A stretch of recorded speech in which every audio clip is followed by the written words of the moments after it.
Thank you everyone for joining us for today's presentation, Shaping the Experts of the Future, the ICT for Development International School, with Dr. Danilo Piaggisi, Professor Walter Casalnova, and Professor Edison Luis Riccio. While everyone is settling in, I'd like to take this time to tell you a little about IGI Global. IGI Global is a publisher of the latest research in information and computer science and technology as applied to business and public administration, engineering, education, medical and healthcare, and social science through our books, journals, cases, and databases. You will find Dr. Piaggisi and Professor Casalnova's text, along with other resources dedicated to the subject of technology in education, in our online bookstore.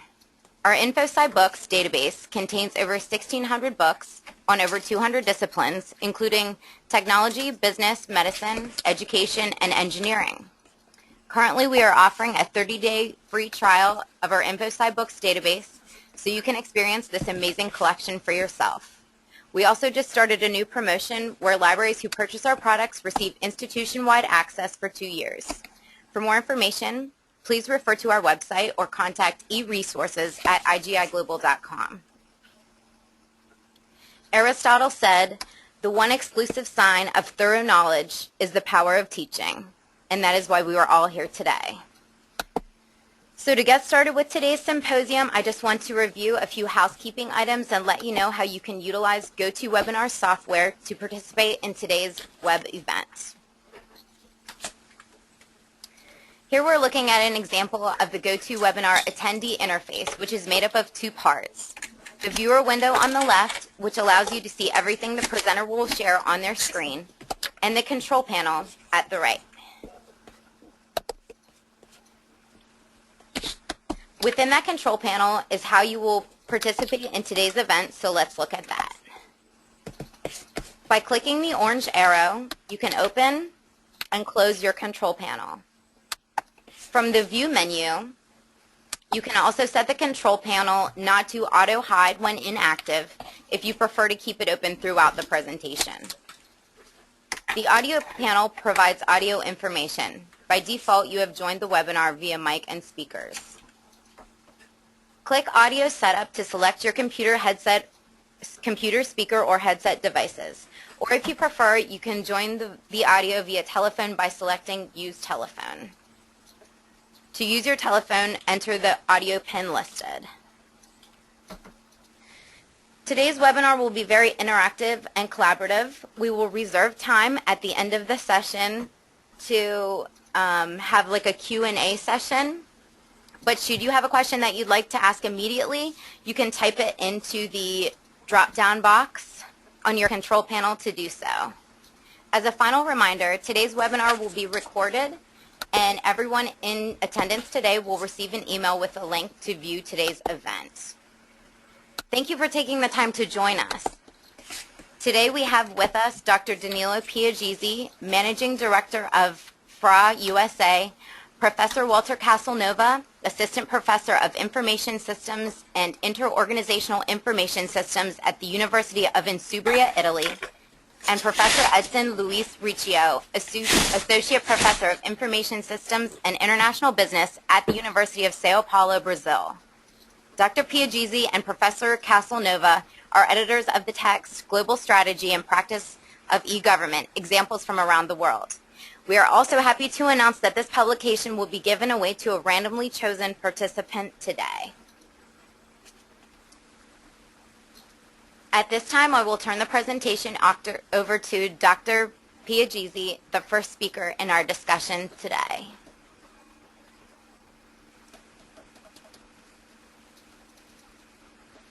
Okay. Welcome to everybody to this webinar. I'll skip the introduction that was presented by Anne. And in doing so, I would like first of all to let you know that this is a webinar about an idea that became reality thanks to the interaction of three people living in three different parts of the world I'm at present living and working in Washington, D.C. Professor Castelnuovo is working and living in Como, Italy, and Professor Riccio is working and living in Sao Paulo, Brazil. Why I want to start with this personal note, because I think that more than technology, what really is important in this effort, in this initiative, is that we were able to make an idea become a reality thanks to technology, but because the idea was worth being pursued. And what was this idea about? The idea was about a reality that we experienced. Particularly personally, I experienced when I was 10 years the Chief of Information Communication Technology for Development at the Inter-American Development Bank based here in Washington. The purpose of the division at the bank, that is a development bank, is the largest and oldest development bank for the regional advancement of Latin America and the Caribbean. And the scope of the division, I was saying, was trying to use technology as a new means for development. The challenge was very important, also very risky, because we are talking about 10 years ago when there was a lot of let's say, blah blah around the use of technology for development. But actually, we were unable to use any data, any real concrete best practice. So the idea was trying to introduce ICT, information communication technology, as a means for reaching this, let's say, noble scope, the advancement of Latin America and Caribbean in terms of development. The problem that I experienced during that personal, private experience was that the people working the division were people either with a very solid background in technology or people with a solid background in development. And at the beginning there was a kind of gap between the two components of the division, because there was a little bit of misunderstanding how to use technology for development. At that time, again, bear in mind the time frame I'm talking about, technology was seen like something just for rich countries, for people that afforded to invest in technology for development projects. One of the scopes of the division was actually trying to make understand people that technology was something that we were using every day, and that it would have boost and help, and it would become an enabler of development if used in the proper way. But of course, using technology the proper way implies having people trained and with mindset. And my personal experience was that the number of people with this famous mindset was little. Based on this experience, I had a chance to the two Professors Valtanovo and Richard, and that talking to them. And I said, listen, I think that let's put together our experiences and our resources, especially you as professor in university, in order to create a critical mass of experts to create new training, dedicated training for people that want to work in the area of development having very solid technical background.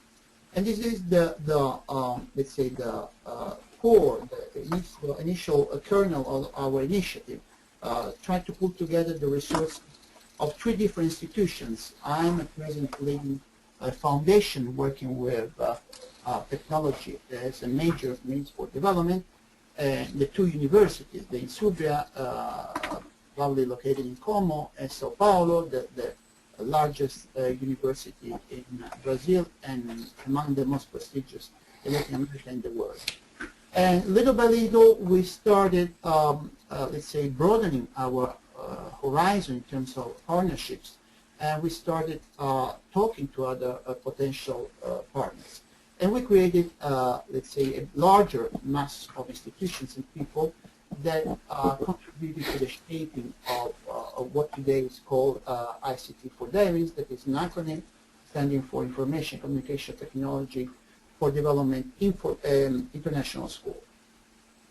The first slide I would like to present is about the rationale. Actually, the presentation will be divided in three parts.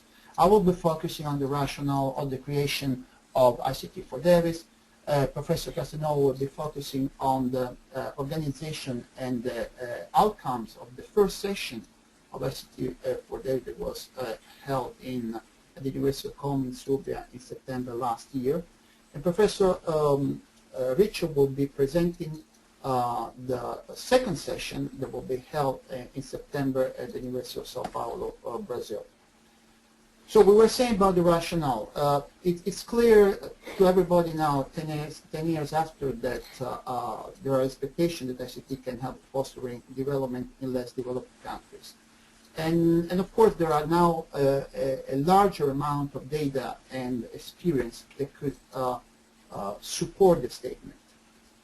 What is important is that ICT is not something that could be related as a matter, a simple matter. It's something that requires the understanding of different disciplines that are from cultural differences, politics, sociology, technology, and more important, the single component is the framework in which we are acting today. That is the present knowledge society and the present knowledge economy that surround this and frame the different disciplines. So the other tenets of our rationale was that the students coming out of traditional academic course and they wanted to engage in professional career the way to ICT for international development are not likely to possess those skills that we mentioned before. And we experience, and my peers and colleagues could, let's say, elaborate more on this, that there's a lot of specialization among the most advanced degree school, but there is a less attention to prepare well-rounded professional that could tackle successfully in the complex development issues. The formal academic education, this is the fourth tenets of the rationale of ICT4DEVIS, would benefit for supplementary training. That's what at least we thought. Just bear in mind that our assumptions are assumptions, and we're trying to support them with facts and data. Actually, the first session of Como was very useful for us in order to correct for the mistakes that we made during the first session. Hopefully, we will be able in the second session and the following to improve continuously the scope and the realization of the school of ICT4DEVIS. And one point that we wanted to highlight in ICT4DEVIS is that we want to provide a sort of bridge, not only between technology and development, but also between people that would like to work in international organizations that have technology as one of the means for development, and those international organizations that are looking for this kind of special, let's say, universe of experts. So we want to facilitate this connection between potential experts in the area of technology for development and institutions' need of this kind of professional and expertise. As I said before, ICT4DEVIS is nowadays a joint initiative among Fondazione Rossa di Americas, the foundation I have the honor to lead, the Università di Serbia in Como, Italy, and Università di Sao Paulo of Brazil. Other university institutions have confirmed their not only interest but their commitment through a simple MOU, Memorandum of Understanding, and I would like to list this institution because the list will give you a kind of glimpse of the diversity of institutions. We not only have prestigious university, but also institutions, centers, international organizations that are joining because they understand that the only way to overcome this gap in the preparation of the new experts of the future, as the title of this webinar says is to join effort together from different angles. So at present, we have the following institutions that officially join our initiative. The Center for Community Informatics Research and Development Training in Canada, the Center of E-Governance in Ghana, the Toronto National University in Korea, Dongguk University in Korea, Ghana India Confidence Center of Excellence in ICT, Ghana, the Global Knowledge Partnership Foundation that moved recently from Germany to here to the USA, the GKP, the Inter-American Development Bank, not only the office in Lima, Peru, but the headquarters here in Washington, D.C., Middlesex University from UK, Monterrey Institute of Technology and Higher Education, Mexico, of course the Sao Paulo State Secretary for the Rights of the Person with Disability. When I say of course, because it was, we will see later on that there were even in Sao Paulo some other institutions that at the first glance they don't seem to be directly connected to this kind of activity, but they actually are. The United Nations ICCC, based in New York, Universidad de Rosario in Colombia, Universidad External in Colombia, University of Derby, UK, and for the time being, this is the kernel of institution that join our initiative. The aim of the ICT4DEVIS is to be a hands-on, and I underline this aspect, hands-on practice-oriented cross-cultural and multidisciplinary course intended for students and individuals and practitioners, I would add, who want to pursue a professional career in deploying ICT as a means for international development. So the scope is to not only, let's say, train those individuals, but also allow them to be in contact with potential employers that want to have specialized expertise in the area of technology for development. And our, let's say, let me use the word, clients are basically the institution, international organization based in Washington, those international organizations located elsewhere in the world that understand the use of technology as a means for development. The objective of ICT4DEVIS are the following: building capacity to maximize the benefits of ICT as an instrument for international development, improving students' effectiveness in development context, and providing practical job-oriented supplementary education on ICT application development work. The target is for graduate students, as we said, that want to pursue a professional career, but we open up based on the experience and the result and actually the feedback of the students of the first session in Como. We open up the school to individuals, a practitioner in the area of ICT for development. And a particular attention is devoted to ensure a link between the students and international organizations that need professionals in the area of ICT for that. This is very important because, again, we want to be an enabler of the kind of bridge between the offer and the demand. And you will see in the following part of our let's say presentation how we did it.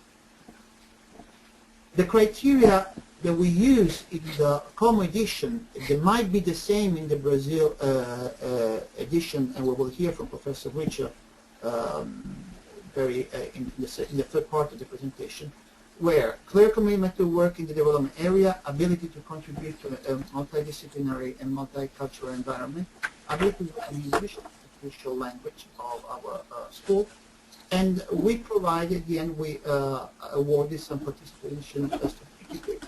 Now, you can imagine that one of the major challenges we faced with was trying to make the different certificate value equivalent throughout the different institutions joining our initiative. As you know, each country has a different way of evaluating, a different way of, let's say, awarding certificates. And this is a challenge that we have not completely solved yet. For the time being, we are on the safe side because Brazil and Italy have a similar way of, let's say, evaluating students. But when we move on to Asia and Africa and some other countries, we might be facing some challenges. And here again, what is important is to have the base of ICT4DEVIS, I mean the institutions making ICT4DEVIS a reality, make some kind of suggestion how to overcome the challenge that we are faced with. This is an initiative that will be successful if and only if the movement will be bottom-up. We are not a kind of structured institution. We base very much on the contribution, personal contribution of people joining the ICT4DEVIS, their institutions, and we, let's say, value very much the comments and suggestions that come from our board, and then we will see who's sitting the board at present. For the accommodation, we decided to have, as a first trial, mix on-site and online summer school with a maximum of 30 students. And we thought that we provided actually a simulating opportunity to participants, and we will see later on the comments from the same students benefiting from direct interaction with us and in a friendly and absolutely pleasant environment. As we said before, the first edition was organized by the Universidad dell'Insubria Como, located in this lovely city on the Como Lake. For the time being, is the European hub of the ICT4DEVIS.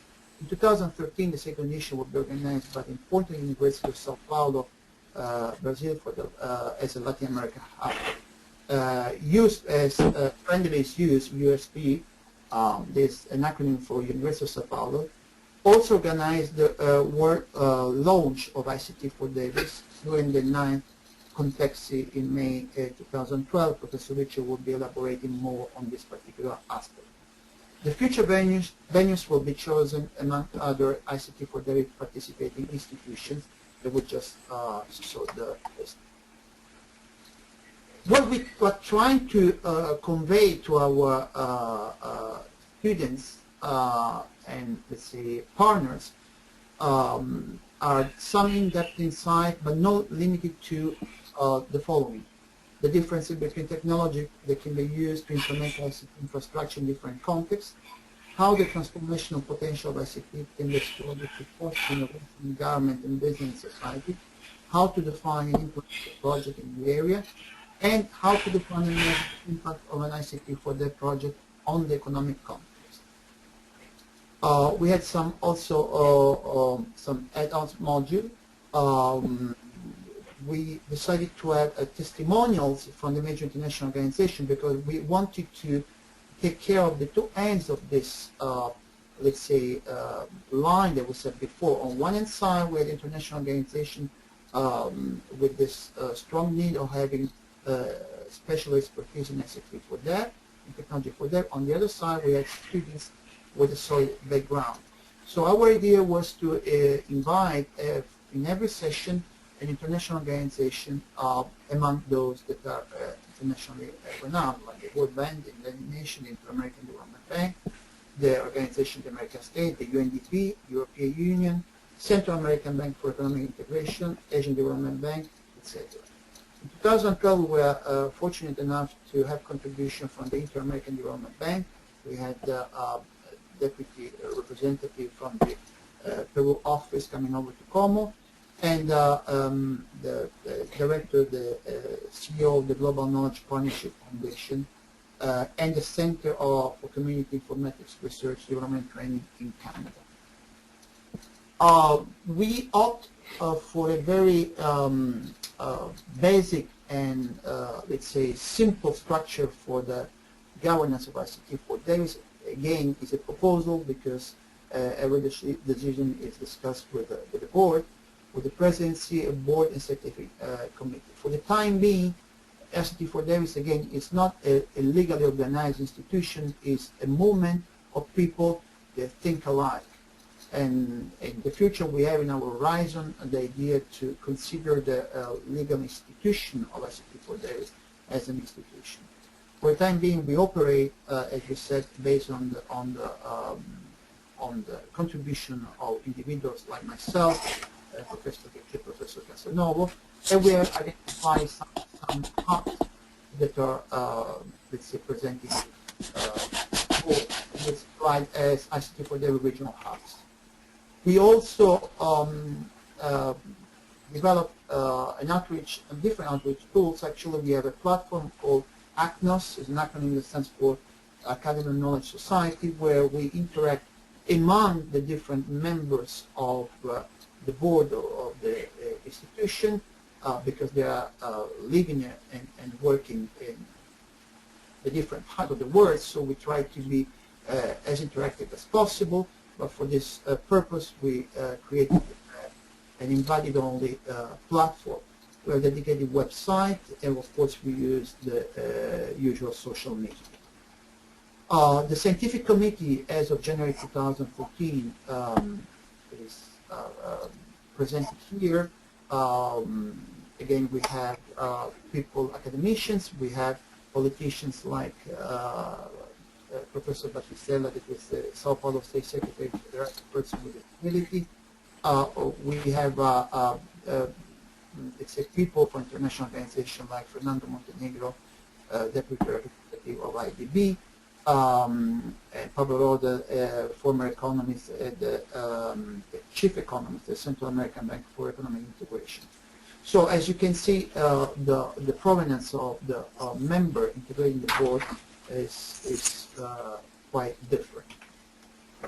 Now it's the time to pass it over to Professor Casanova, and Anne was kind enough to teach us how to do it. First of all, I should probably clean the screen and change presenter to Walter Casanova. Okay. Thank you. Walter. Okay, I'm here, Danilo, thank you. Okay, first of all, good afternoon for all the people which is hearing us, and good night, good evening for the people that share my own time zone in Italy. So as Danilo said, the first edition of ICT4DEVIS has been organized by the University of Insubria in Italy, and it was held in Como during September 2012. And the Como edition, that was the first edition of the school, and so it's also a kind of trial of the school, has been based on modules, didactic modules, that included both on-site lectures given in Como and video lectures that the students can attend asynchronously online. For the Como edition, we had a total amount of hours of 40 hours for the school, with 24 hours of on-site lectures and 16 hours of video lectures delivered online. The school took place from September 3 to September 7 concerning the on-site lectures, but the whole school took a larger interval period of time, because the school went from September 3 to the end of September, to September 30. And the students were required to attend the online lectures for all the month of September. From a didactic point of view, the school has been based on three pillars, from three main areas that we call modules. The first one concerned ICT infrastructures and systems for development, and I was the responsible of this first module. The second module concerned impacts and socioeconomic benefits of ICT4 development programs, and Professor Riccio was the responsible for this module. And finally, the third module was devoted to ICT for sustainable development, and Daniel Piagesi was the responsible for the third module of the school. We define a number of topics for each of the module, and these topics for each area are the basis for the syllabus of the school that we are going to develop and share with our partners in the next future. Concerning the first module, the technological module, the topics we teach in the school concerns network architectures, devices and access technologies, innovative innovation systems architectures, models and tools, and building and enforcing communities through social computing. For the economic part of the school, the topics concerned ICT4DEV and the Millennium Development Goals, the development of knowledge-based societies, infrastructures and policies, and the trade market access and ICT. Finally, concerning the ICT for sustainable development, the topics we want to develop in our syllabus concerns ICT for sustainable development, potentials, applications for public and private sector, building innovative knowledge society, benefits, risks and outcomes, indicators of less developed countries, participation in this knowledge society, and implementing ICT in less developed countries with a particular attention to the life cycle of a development project. As Danilo said in the first part of the presentation, all the lectures of the school have been recorded, and all the recordings have been made available to our students through our platform, and they are still available for the students. And these lectures, the recording of these lectures, are the first nucleus of the e-library of the school. To the students, we give access to a virtual community platform that was useful for sharing their comments concerning the lectures and to start discussions concerning the topics of the school.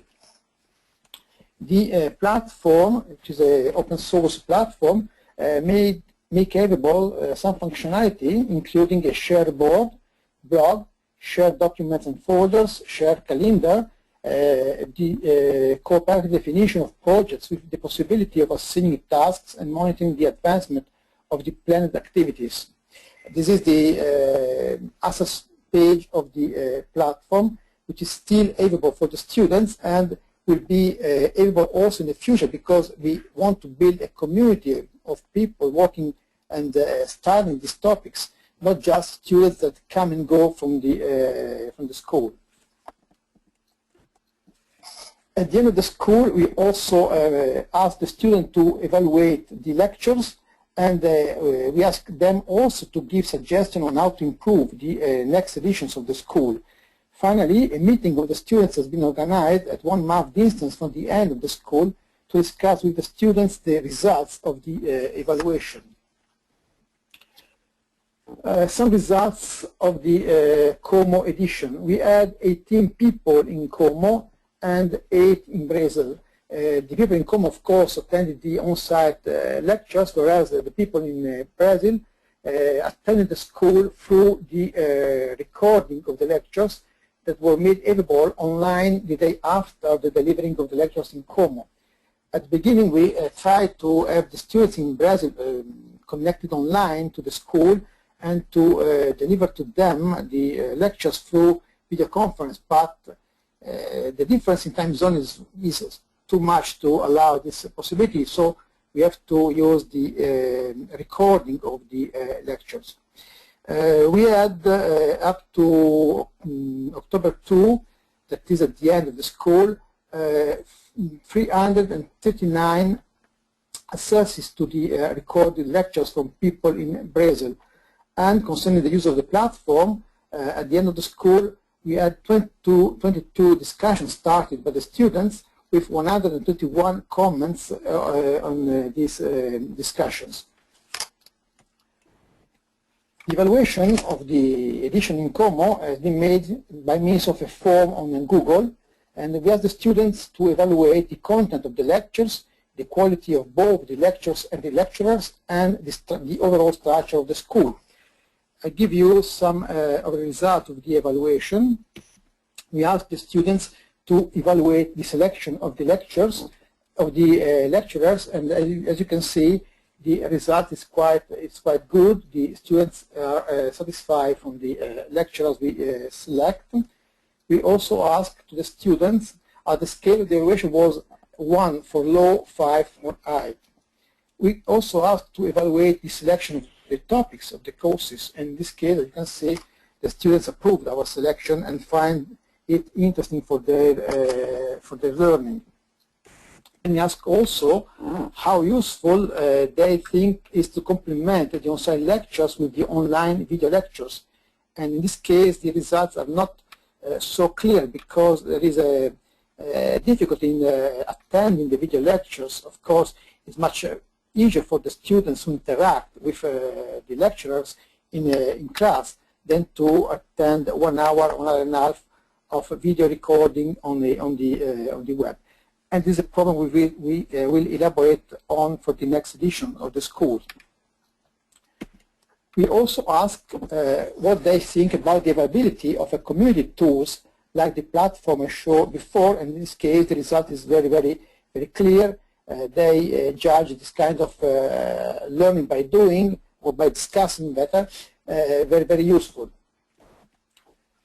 We also ask how they rank the quality of the online discussion on the platform, and also in this case the results are encouraging.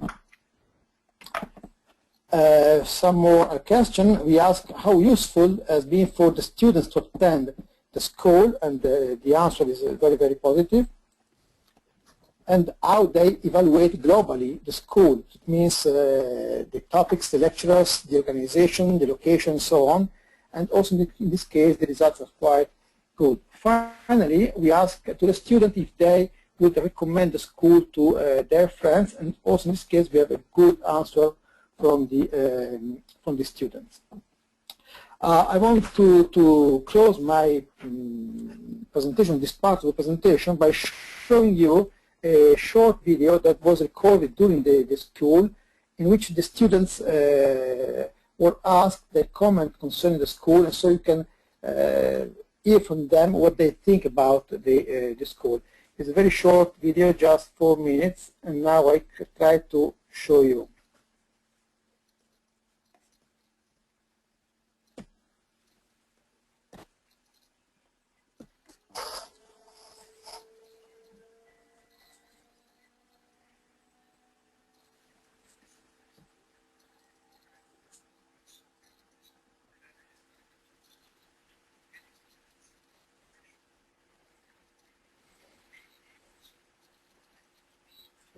The audio seems not to be working.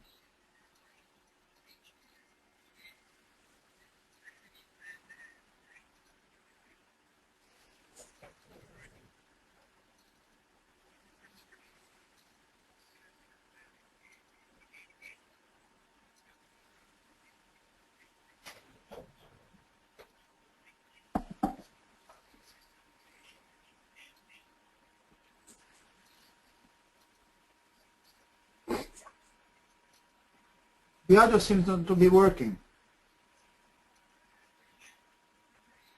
Walter?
Walter.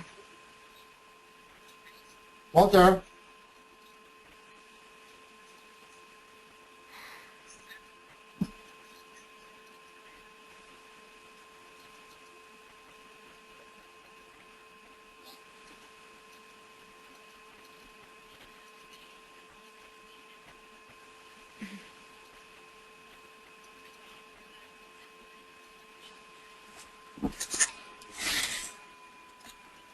Walter.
Okay, I'm afraid that it seems that the audio didn't work during the video. This is a problem. I'm sorry for this. However, you can find we will put the link to the video on the recording of this webinar, so you can look at the video and hear the audio, of course. One thing I want to say before closing my part of the presentation, and it is, as Daniel said, we don't pose any particular requirement for the students to attend the school, and this means that we have the students from very different backgrounds. We have students from economics, from law, and from computer science in the Como edition. And this could be a problem because, when the backgrounds are so different, it's difficult to find the right level of the lectures in the school. But on the other hand, this has also been a very interesting opportunity because we had the opportunity to give the students the possibility to interact among them and to share their different backgrounds. And this is one of the positive aspects of the school because, ICT4 development is not technology, is not economics, is not law, but it's something which is in between all this kind of stuff. And the school for its configuration for the backgrounds of the students helps a lot in this direction. So I stop here my presentation and give now the floor, the microphone to Professor Riccio, who will describe the next edition in Sao Paulo, Brazil.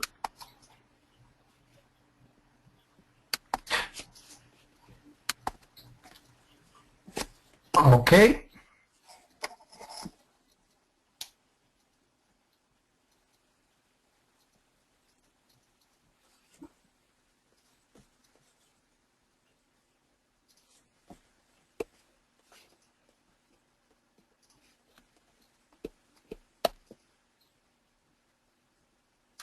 Okay. Good afternoon to everybody from São Paulo, Brazil, where I'm speaking now. The weather is good. We are in the mid of our summer, although we have today a lot of wind and probably a storm at the end of the day. It's a pleasure to take the presentation now, and of course, much better following the presentation of my colleague, Professor Walter Castelnuovo, and also the director of Fondazione Rosselli Americas, Dr. Danilo. I just would like to recommend, I think that one of my colleagues is clicking on the mouse, and this is being transmitted all over. So Yeah. Maybe it's Danilo. If you can mute your... No, it's not me. Okay. So It's me. I'm trying to send to everybody the link to the video, but I will do at the end of your presentation. At some Okay. Okay. It's because the transmission is so crystal and clear that we can really hear all the sounds. Okay. So it's very easy now for me to explain about my part of this presentation today. I think everyone has already understood and could understand what is the objective of, what is the beginning of the discussions that lead to create the creation of ICT4DEVIS, all the experience from all the three members, and of course the fantastic program that we had in Como. Como is a very nice, beautiful city and the lake Como in the north of Italy. And at the end of September, the city gives us fantastic weather, and everything was very positive for the success of the Como, the first issue of ICT4DEVIS. Of course, the infrastructure and the organization of the first edition was fantastic work done by Professor Castelnuovo and all the colleagues from the University of Insubria. And I should remark also the great participation of the students in the class, in the contact hours we had in classes, although not a very large number, but they were very active, and as was demonstrated by Professor Castelnuovo, we had entries to the discussion platform up to October 2nd, which shows a very interesting beginning of, like Professor Castelnuovo has remarked, a community, a group, a network of people interested professionally and academically in developing their knowledge and the discussion about ICT for DEVIS. Okay, so what we intend to do in the second edition is exactly, if possible, okay, to reproduce the same module of the first edition in Brazil, okay. The organization in Brazil will be under we call our Technology Management Research Lab, which is part of the School of Economics, Business and Accountancy of the University of São Paulo. And I'm responsible for the Taxi Lab, and as was already mentioned in the beginning, I'm in information systems and also international management area. And at FEA USP, we have the flavor of our school is exactly the management flavor. So whatever is the subject we touch, we discuss, we research, is always with the flavor of the management. I think this is one of the ingredients that Dr. Danilo has mentioned in the beginning, you know, with his presentation, and also was restated by Professor Castelnuovo, that this program is not an IT program, it's not an economics, it's not just a social discussion program, but it's in between all these three areas, and of course not limited to these three areas. We can see the law area, we can see also the social on the aspects of the critical vision, we can see all the other aspects of the technology itself, which is really today is in the process of merging, and more and more technologies merging, creating new technologies. So in between these three and four areas, this is the vision of our school. So what we intend to add, if I can say that, to add in the second program is, first of all, is the same program that was mentioned already, and using all the experience that was observed and received, the contribution from students and their critical opinion. So all these we are considering, and we have been very interested in creating the same critical scenario for all participants. And so this is the idea, to reproduce and do the same, and hopefully to repeat the same successful program that was organized in Como, Italy last September. When will it be? Will be at the end of September, which is a very favorable period here in Brazil. It's the beginning of the spring in South Hemisphere, so it's very favorable for everyone coming to Brazil to the contact classes, but also for all of those joining us through the internet and electronic means. It will be at the end of September, and the dates will be announced soon, probably until the end of this month. And as a first remark, as I have said, the program content is the same, with the adding the suggestion experience gathered from the lessons we learned. So I'm now available for any questions, for any other detail, and what I hope that the audience we have this afternoon will join us in one way or the other in the next edition of the ICT4DEVIS, International School Class of 2013. Okay, so thank you very much for your attention, and I pass now the word to my colleague, probably Dr. Danilo, that will continue on other comments, and I'm available for any questions from now. Okay, so thank you so much. I'll give the presentation, the floor to the next one. Thank you. Yes? Can you give me the presentation role? Yes.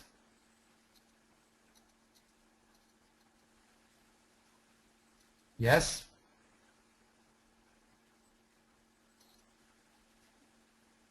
I'm giving to you, Danilo. Okay, I'm waiting. Yes. You have to click on the blue button. Yes, it's already. No, it didn't change yet. Okay. So I'm doing that. I'm doing that again.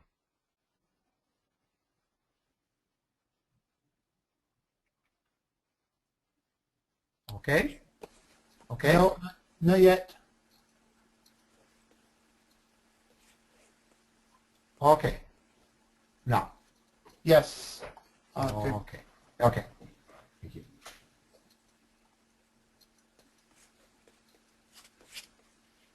Okay, so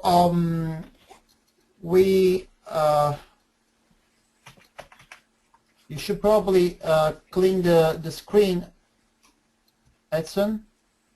Yes. Because otherwise I cannot move the slide.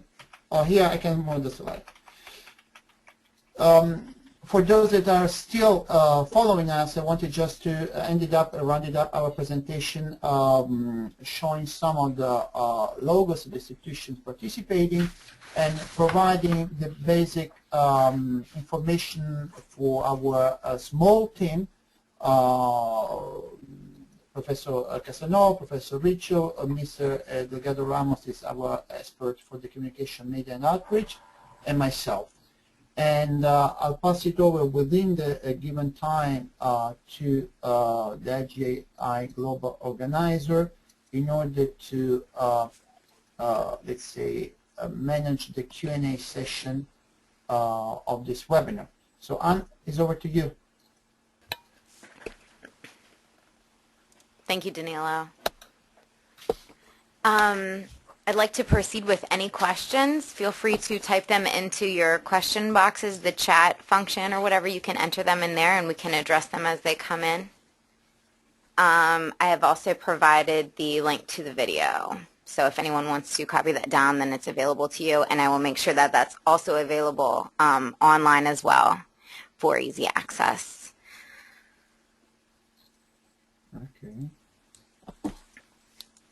I'll give you a couple of minutes just in case anyone does have a question. Okay.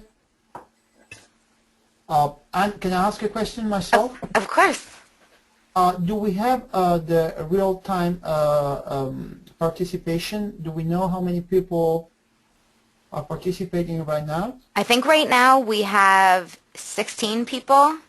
And at one point, I think we had 22 at the most. I know a couple people messaged me and said that they had to go and they requested the recording. But right now, I think we have, 16 people. Good.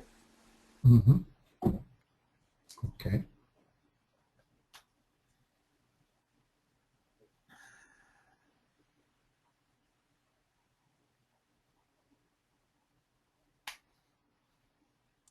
Maybe we could show again the video, if Sure.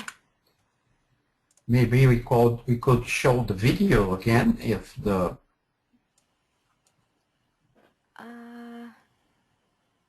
yeah.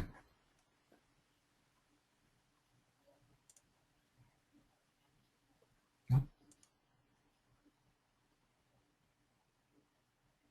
Are you seeing it loading? Yes. Okay.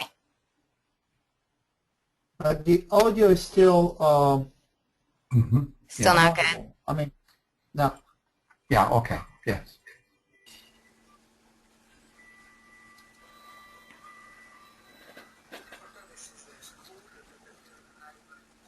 No, the audio is still inaudible. Yeah. It's still inaudible. Yeah. It's because there's a delay in the transmission. So the best thing is that everyone look at the video on his PC. Mm-hmm. Okay.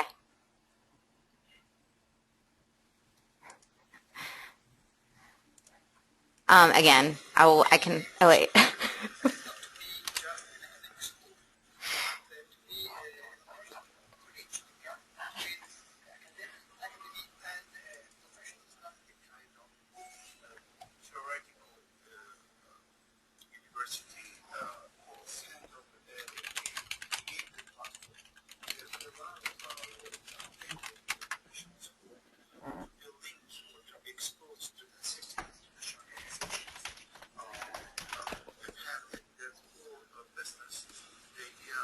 Okay.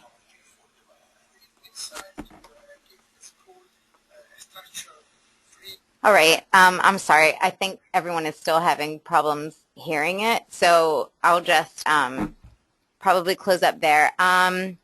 We do have a couple questions to answer from Marcelo Jenkins. We have what type of funding would be available for students to attend the school in Sao Paulo in September?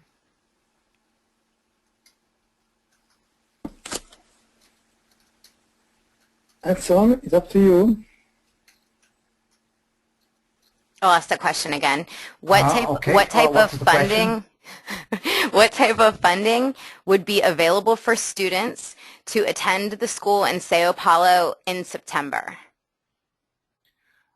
Okay, can you hear me? Yes.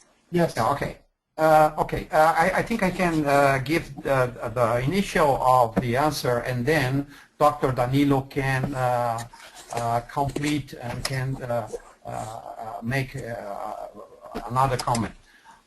It's the idea at this moment is to apply or to make a request to government funds in Brazil in order to make it possible to offer grants for students.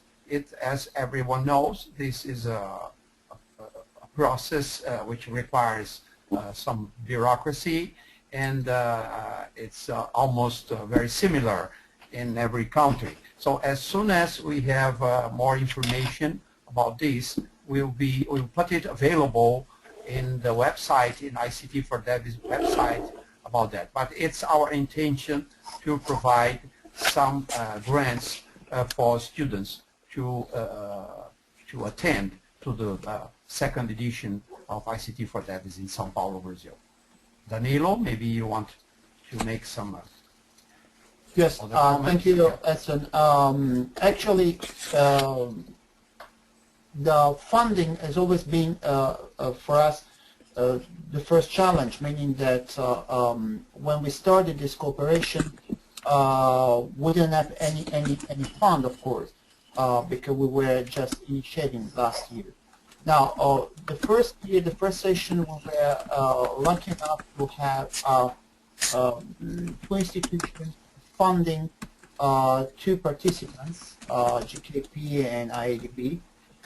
And the funding for the operations of the ICT4DEVIS were provided by the University of Insubria, and the way the University of Insubria found the funding probably could be discussed, let's say, elaborated more by Bob. As you can imagine, this is not a kind of sustainable way of running something that is in our hopes, at least, will become, let's say, bigger and more operational. So with Brazil, we're trying, with the second edition, we're trying to launch a kind of campaign where we will be able to fundraise through not only governments, but also international organizations that have interest in participating in the school for the reason that I explained before. And also through, let's say, the contribution of specific governments that want to send their students to our school. So we don't have a single recipe for the time being. This is a kind of a continuous evolution, and we will be able to have a more systematic way of funding participation of students probably from the third edition onwards. So Walter, you may want to elaborate more on how Insubria managed the challenge of the funds for the operations of the school. Yes, it's quite peculiar for this university, because the university has a department which is devoted to the summer schools, and by means of funding from the European Union, each year the university funds some summer schools, and ICT4DEVIS was one of the schools that was selected by the university to be funded last year. Unfortunately, for next year, there will be no other funding, because the project with the European Union has finished, and so from 2015 on, all of us have to find funding for the summer schools also at the University of Insubria. Last year it was we were lucky, because by means of this funding we can keep the fees of the school very low.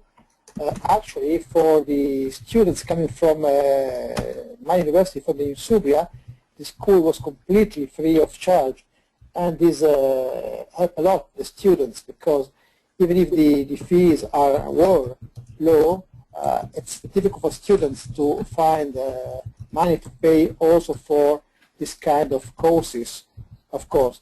So as Danilo said, and as Edson said, Our reform for next year is to find funding institutions, both in government and in international organizations, to help students with grants that could also pay not only the fees for the school, but also the stay in Sao Paulo, the travel expenses, of course.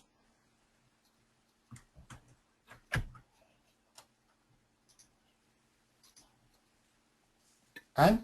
All right. Next question. Maria asks, what is the cost for the attendance of the course? Last year or next year? Maybe both. Okay. Last year we have different fees depending on the kind of students. So you have a very, very low fee. It was about 500 euros for students from the member institution, that is University of Insubria, University of São Paulo, and people for the other universities that are partners of ICT4DEVIS.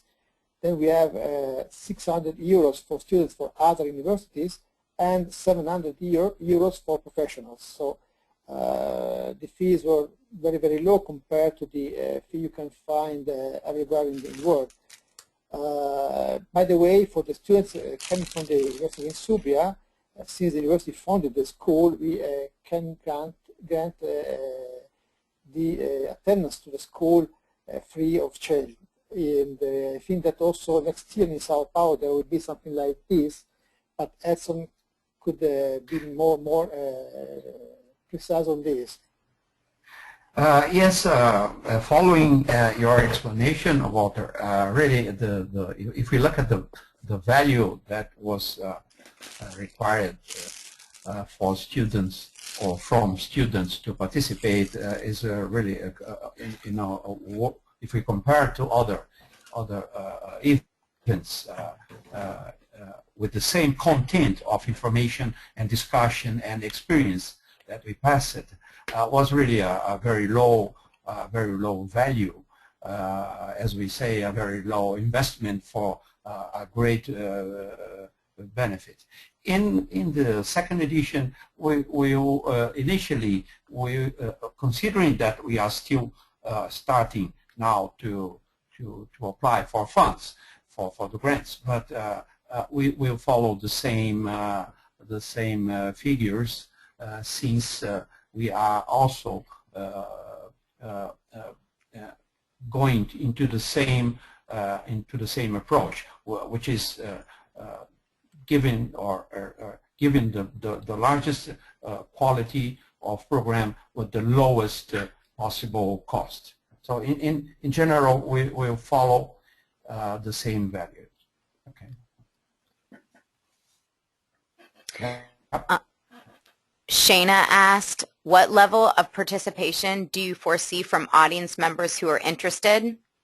Do you want faculty to teach or to recommend the program to students? Or repeat the question. Guys, this is for you. Okay, what level of participation do you foresee from audience members who are interested? Do you want faculty to teach or to recommend the program to students? Danilo? No, this is more for you, by the way. I can answer because I can imagine. We actually, I don't think, and I cannot, of course, talk for Edson, that will be the organizer of the second edition, but I think that in terms of professors or teachers, we might consider ourselves, let's say, satisfied. What we would like to have is the participation of students from the audience. This is my interpretation of the thing. Back to you, Edson and Walter. Okay, I feel the same. If I understood correctly, the question is what is the kind of participation in delivering the lectures? Delivering the lectures, we'll have mostly the same group, the same as we call the kernel. The kernel of the program is delivered by Danilo, Professor Walter, and myself. However, we do not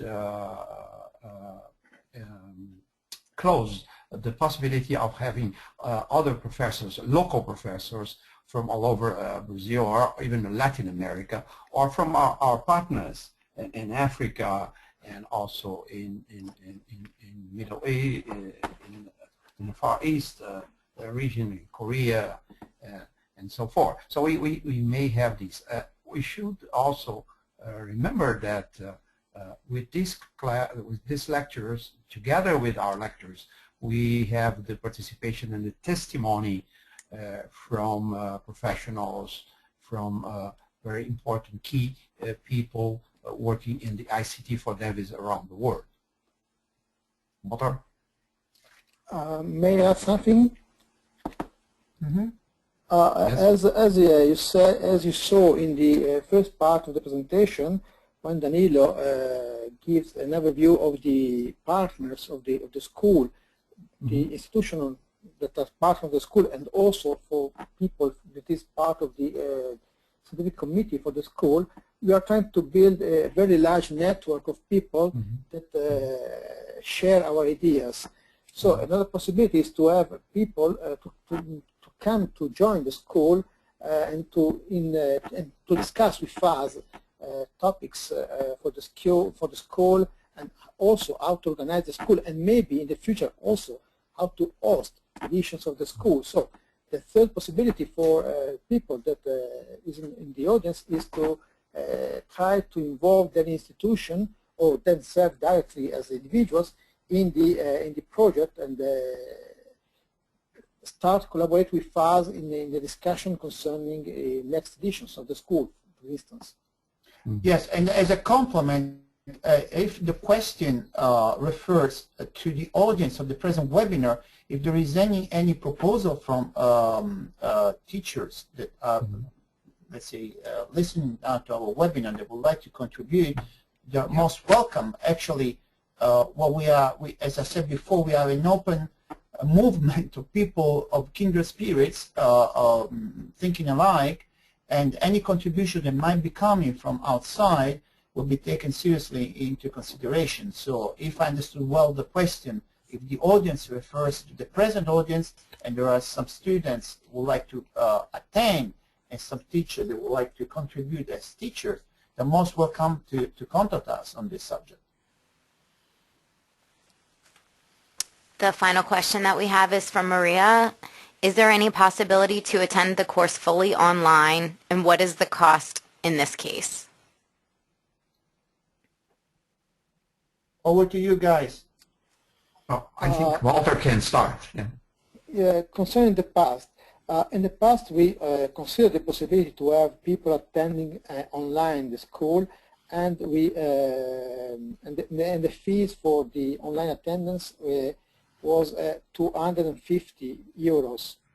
However, there's a problem with the time zone, of course, because last year, for instance, we have 6 hours delay from Europe to Brazil, and it was very difficult to have the people in Brazil online, attending online synchronously the lectures, because the lectures were in the afternoon, and in Brazil it was almost night at that time. So if the time zones are compatible, attending the school online is one possibility. Of course, attending online the school don't allow people to interact directly with the lecturers and the colleagues, but only interact virtually through the platform. So not completely bad, of course. Of course, the best is interact directly, face-to-face, but also by using technological tools, it can be done. So I think that next year in Sao Paulo, or next September in Sao Paulo, we try to have again some form of online attendance to the school. Okay, if I can add something, yes, about the cost will be the same. We'll try to have the same, to offer the same cost.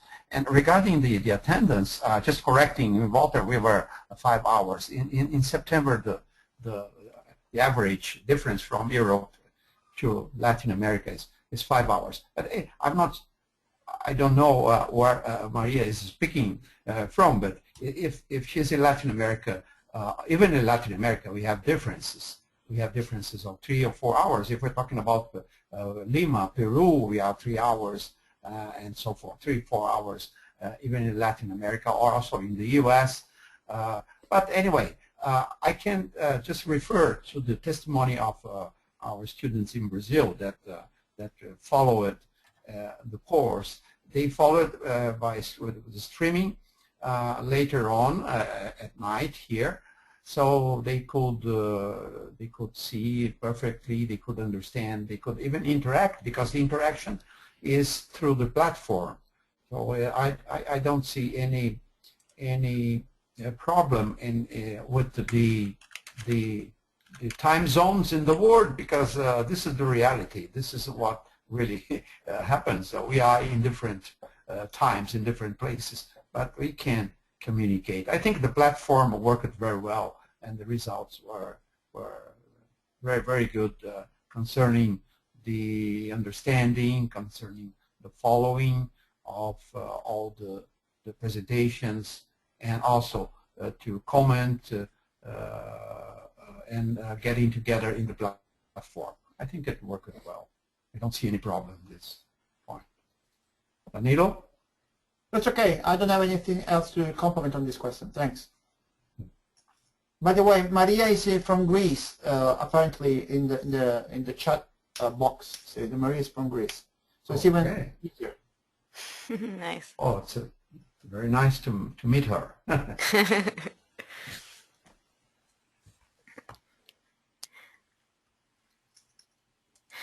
I believe that's all the questions that we have right now. Good. I'd just like to thank everyone for coming. Again, if you have any further questions, or would like to request any information, you may contact me at the address on screen. I can always pass along to any of our presenters today. I have all their contact information. I will also be providing, again, the link to the video that we had difficulties with today, and then also a link to the ICT4DEVIS website as well for everyone's personal use. Thank you, everyone, for joining us for the event. Again, the webinar has been recorded, and all the attendees will receive a link to access it directly. It is also available online at our website under Online Symposiums, where viewers can also see our previously recorded symposiums. In November, we featured a webinar with Abigail Grant-Shegg entitled Textperts, Implementing Educational Text Messaging, which was a great discussion about the implementation of technology in the classroom. As promised, we have a randomly chosen winner for the text for Danilo and Walter's text, Global Strategy and Practice of E-Governance, Examples from Around the World. I'm happy to say that the winner is Marcelo Jenkins, who was actually asked the first question in today's Q&A session. So, Marcelo, I will be reaching out to you and getting your information for that. Thanks again, everybody, for joining us. We hope to see you at another upcoming event. Again, feel free to contact me with any questions that you might have. I'd like to again say thank you to all of our presenters today. Thank you, gentlemen, for taking the time to organize and execute today's event. Please join us for next month's symposium. It's going to be featuring Fateh Ali Kampani, and he's going to be speaking on customer-centric marketing strategies. Thanks again, everyone, and have a wonderful day. Looking forward to seeing you all in Brazil. Well, yes, thank you, Anne, for your magnificent work here. Thank you. Thank you. Take care, everyone. Thank you. Bye-bye. Bye-bye. Bye-bye.